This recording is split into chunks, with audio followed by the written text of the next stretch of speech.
Hi, and welcome back to Everything Medical Podcast, episode 21. Today we have on Dr. Michael Bilof, who is a bariatric surgeon based out of Millburn, New Jersey. And before we begin, we just want to say thank you very much, Dr. Bilof, for taking the time to come on and talk to us. We really appreciate it, and we are sure that anyone listening does as well. Thank you for coming on, Dr. Bilof. You are welcome. Okay. So for the first question, we know that you started off as a vascular surgeon and then transitioned to bariatrics. So we wanted to know if you could give us some insight on your journey of becoming a vascular surgeon and what kind of inspired that transition.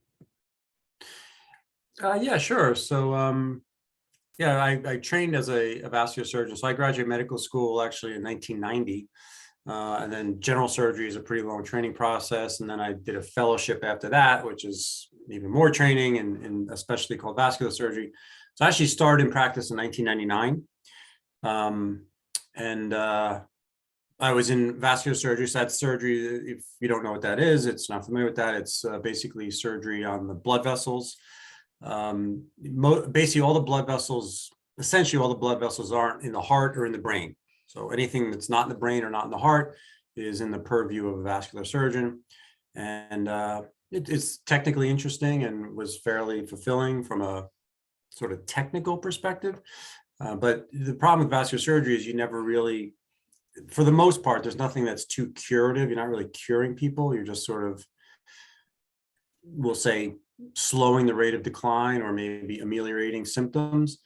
And a friend of mine at the time was doing bariatric surgery, and he made this offhand comment that bariatric surgery can cure diabetes. Excuse me. And I was kind of taken aback because I kind of wasn't aware of that, and I was like, "Wow, what's that?" I kind of did some more research, delved into it, and indeed, I'm not sure. Maybe the word cure isn't quite right, but and for many patients, it cures it. And for almost all patients, it really improves it.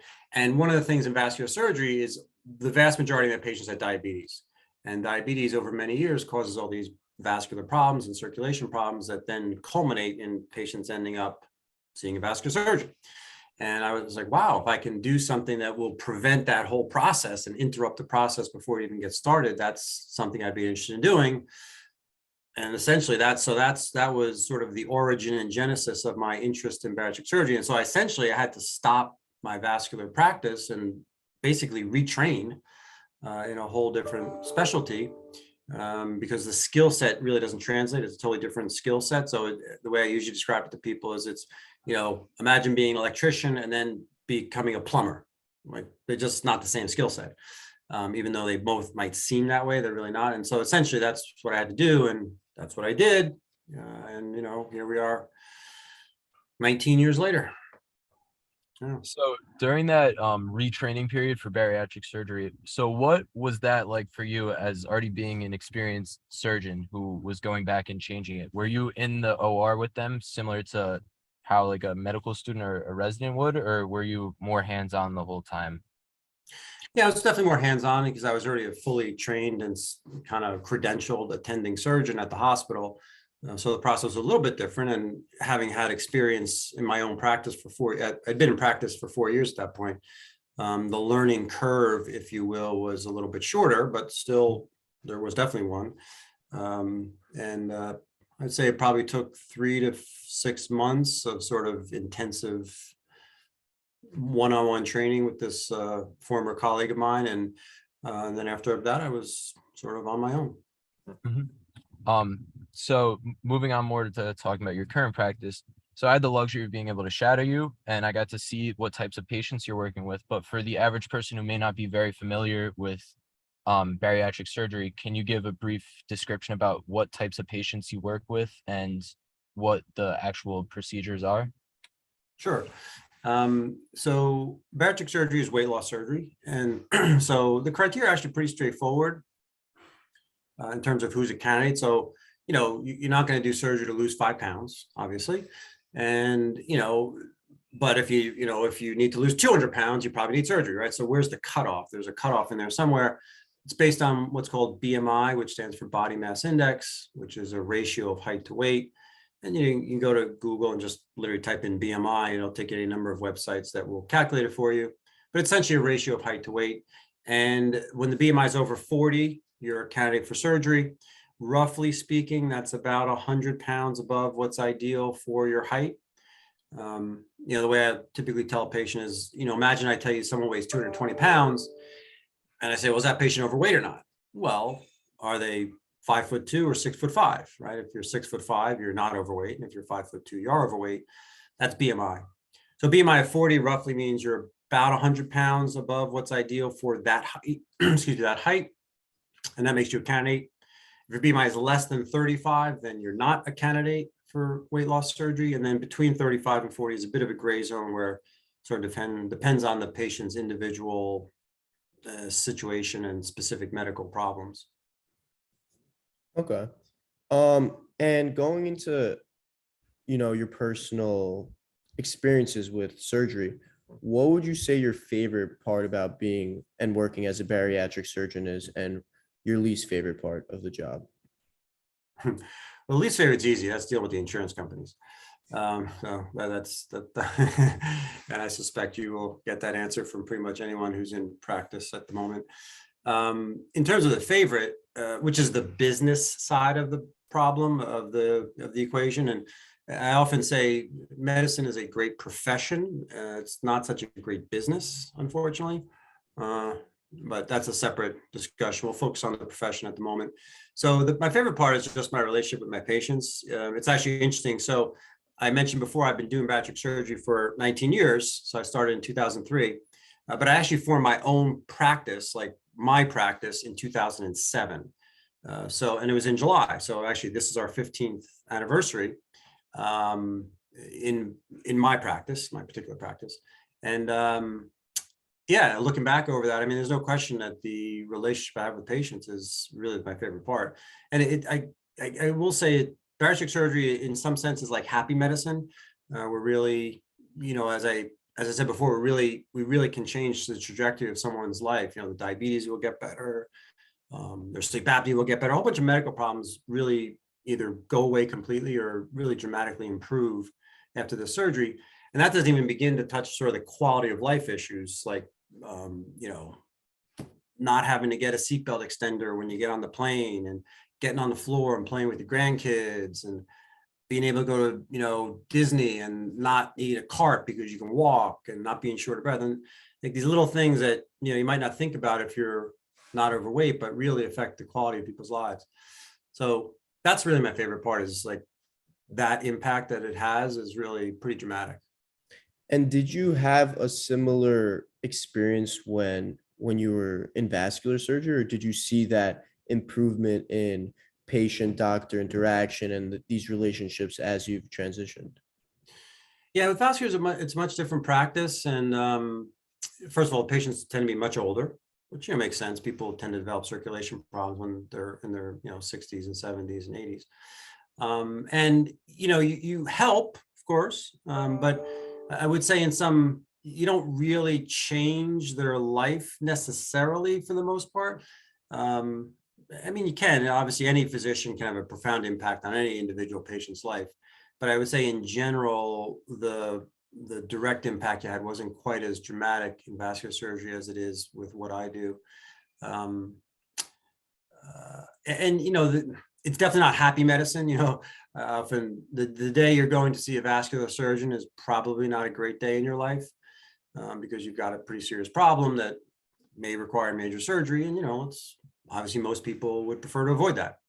So your whole relationship with the patient is sort of on a different footing in that scenario versus bariatrics. So going back to your least favorite part, insurance.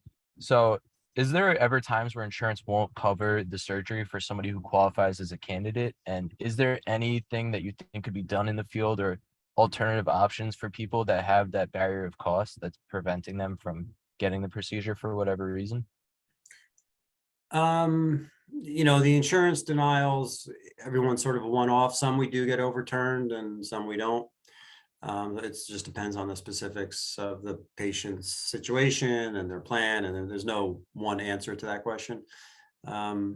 there are patients want to pay out of pocket. There are cash pay options, of course, which are, not cheap, but not crazy compared to, say, plastic surgery. So there are options if people just don't have benefits. For the most part, it's these sorts of, whether or not someone has bariatric benefits is something that you're not even aware of until you want the surgery, and then you check. Most people aren't checking that sort of thing ahead of time. So either the plan has it or they don't, and most patients don't really have the power to change what the plan covers, unless they happen to own the business that provides the insurance. So So I had a question about the aftermath of the surgery and the impact that it could have on a patient's life. After a lot of these surgeries, do you see a change in lifestyle choices and the way that patients then conduct themselves after the surgery? Or like, what are the experiences after the surgery do you see, like, long term? well, it runs the gamut like anything. I would say, some people really do, change a whole bunch of aspects of their lives, some not so much, and some not at all. So, I mean, I think again, there's no one answer there. It runs the gamut. The people who do the best are the people who sort of, take it on and change, a lot of things in their lives that were contributing to their weight problem. But there's plenty of people. I mean, the surgery is very impactful. So even for patients who don't, kind of go all in, if you will, they still have pretty good results.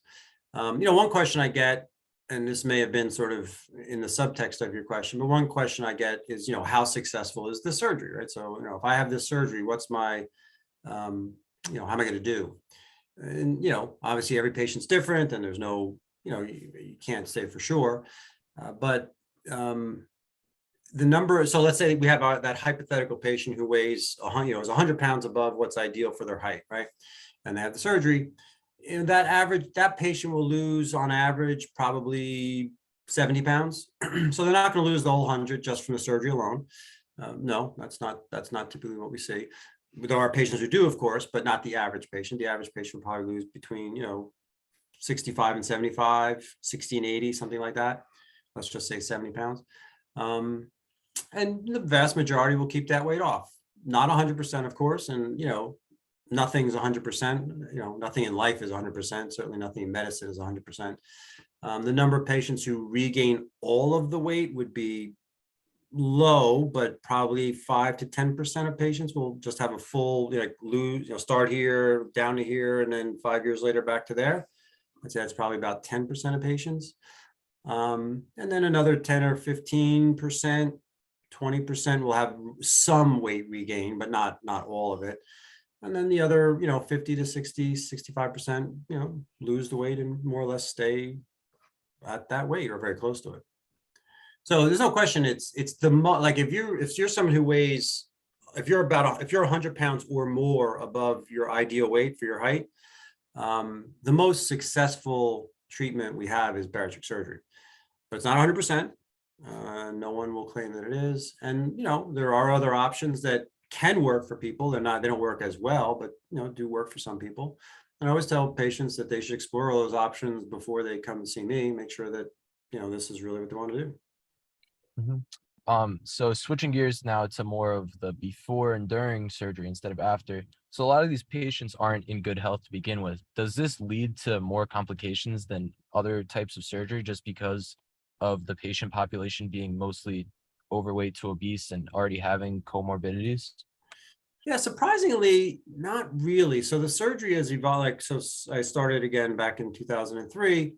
The surgery has definitely evolved in those years, and it had evolved even before 2003, but since then even more.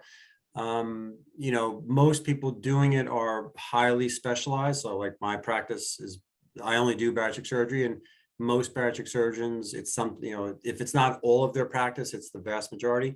So most of us practicing bariatric surgery are fairly adept and good at it. And so the complication rate is really quite low.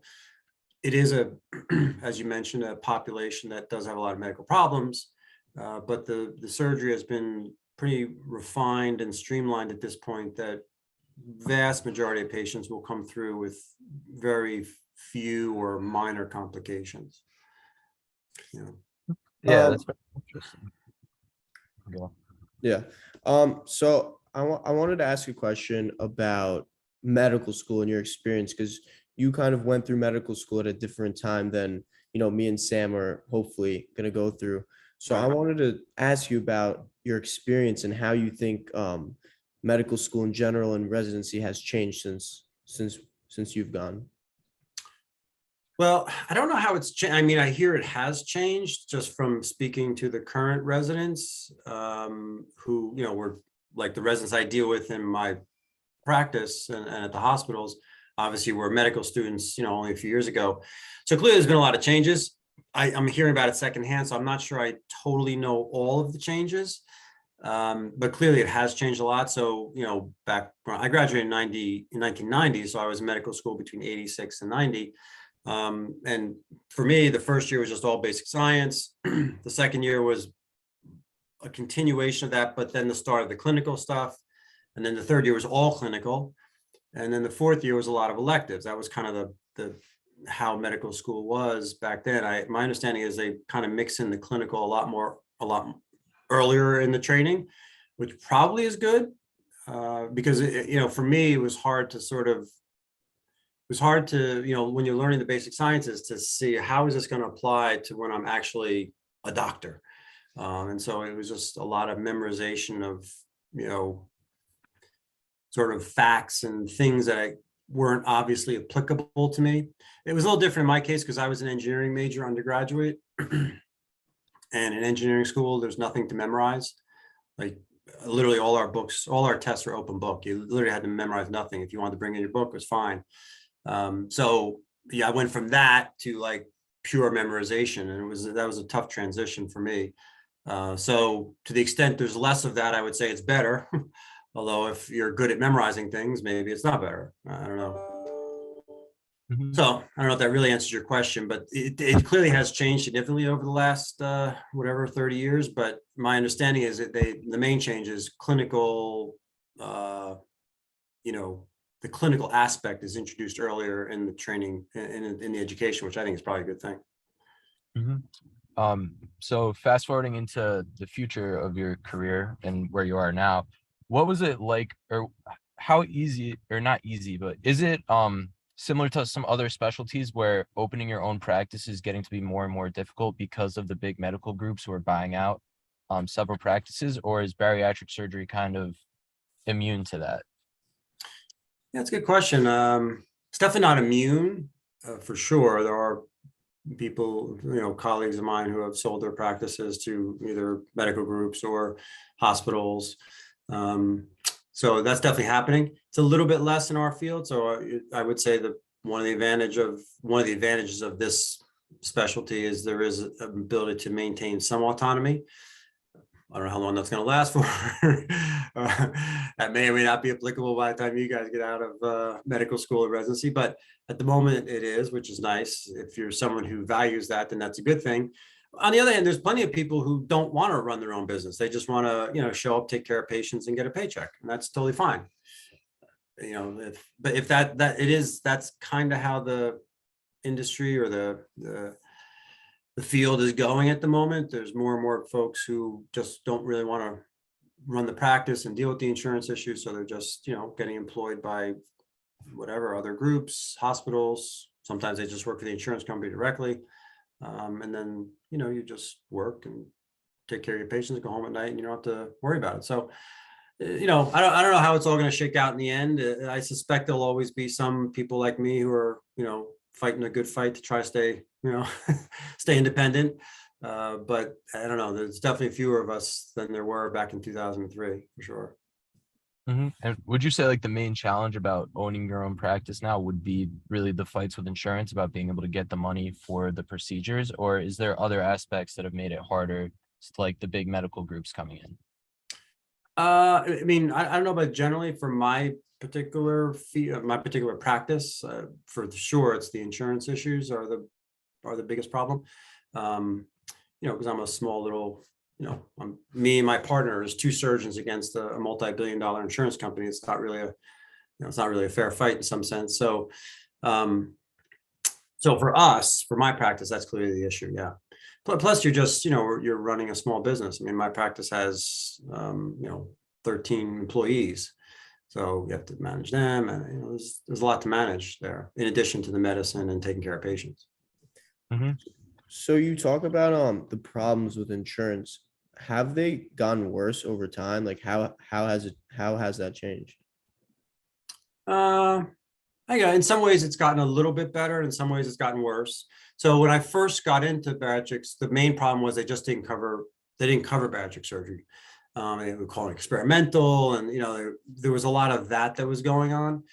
Actually, that's gone away for the most part. I mean, there are definitely certain plans that don't cover bariatrics, but insurance companies no longer are trying to claim that bariatric surgery is experimental or doesn't work. Or, I mean, there's so much research about the benefits of bariatric surgery that has gone away, really. Again, there's certain plans that just decide they're not going to cover bariatric surgery or cover weight loss medications. I mean, that continues as a problem, but no one is seriously claiming that bariatric surgery doesn't work.